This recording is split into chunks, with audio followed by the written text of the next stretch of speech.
So, you bested the last beast. That doll you just picked up lets you manipulate anybody who's got nanomachines in them. Sounds like something the devil's cooked up, if you ask me. Mantis came from South America. She was born and raised in a country racked by never-ending civil wars. Her village was attacked by enemy forces and burned to the ground. This was when she was still a little girl. Hunted by enemy death squads, she was separated from her family. She barely managed to escape with her life. Ended up in the basement of this one building. It was full of corpses that had been dumped there. Almost all of them had been tortured to death. She was petrified with fear. And then, she heard the sound of heavy boots on the floor above her, followed by shrieking screams. The kind that would make every hair on your body stand straight up. She had stumbled across a makeshift torture chamber. Somebody'd locked the door, and she was trapped. It was dark, it was dank, and it was full of a wretched stench. She couldn't sleep with the screams of torture victims all around her. All she could do was sit curled up in one corner of the room, trembling. A week passed. Then 10 days. She managed to keep hydrated by drinking the filthy water pooled up on the floor, but there was no food. Being trapped in that kind of place, half crazy from hunger, did a serious number on her mind.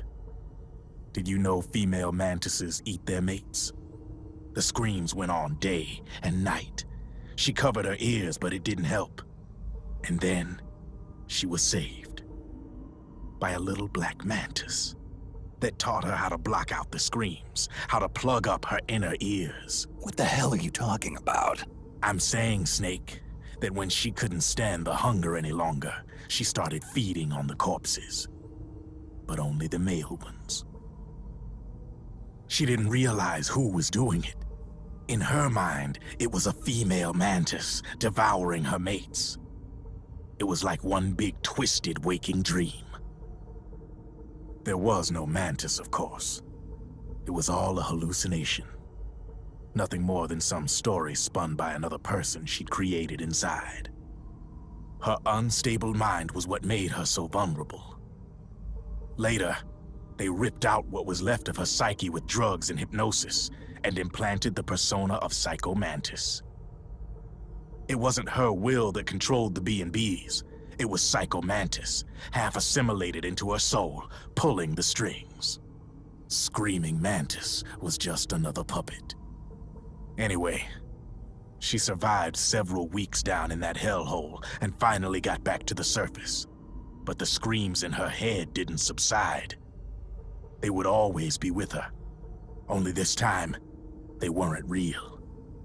The inner earplugs didn't work anymore. The black mantis had disappeared. There was no place left to escape, which is why she was always screaming, to drown out the ones in her own head. But it's over now. You freed Mantis from that dark nightmare.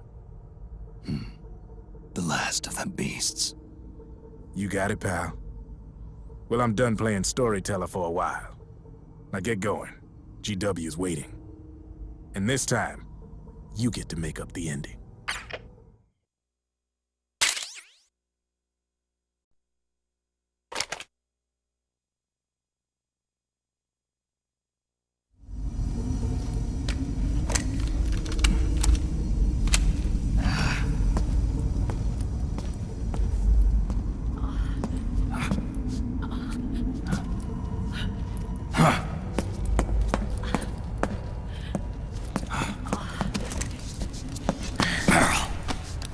Snake. Where's Johnny?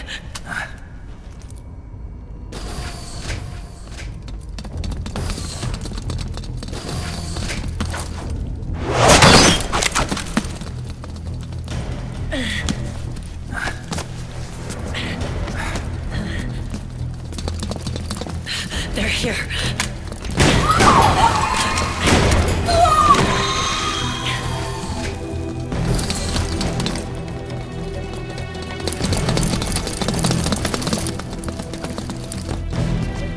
without me.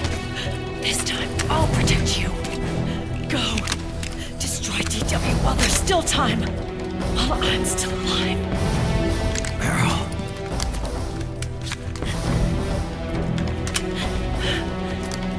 Snake, the corridor ahead is full of microwaves. Yeah. No way I'm getting through there uncooked.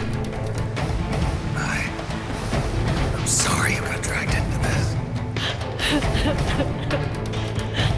This time, I've got your back. We'll meet again on the other side. Go! Hurry!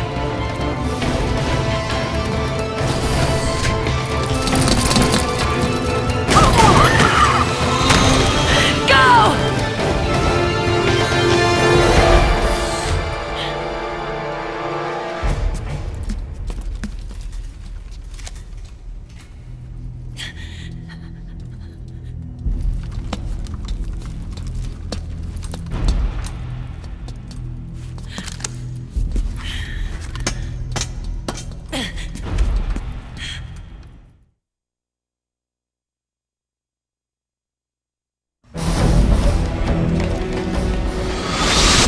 Enough is enough, Snake. You can't take any more of this. It's not about winning or losing.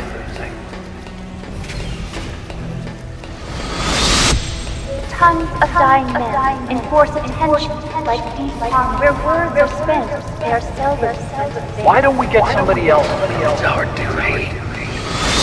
I've got nothing to lose. You were the lightning in that ray. You can still shine through the darkness.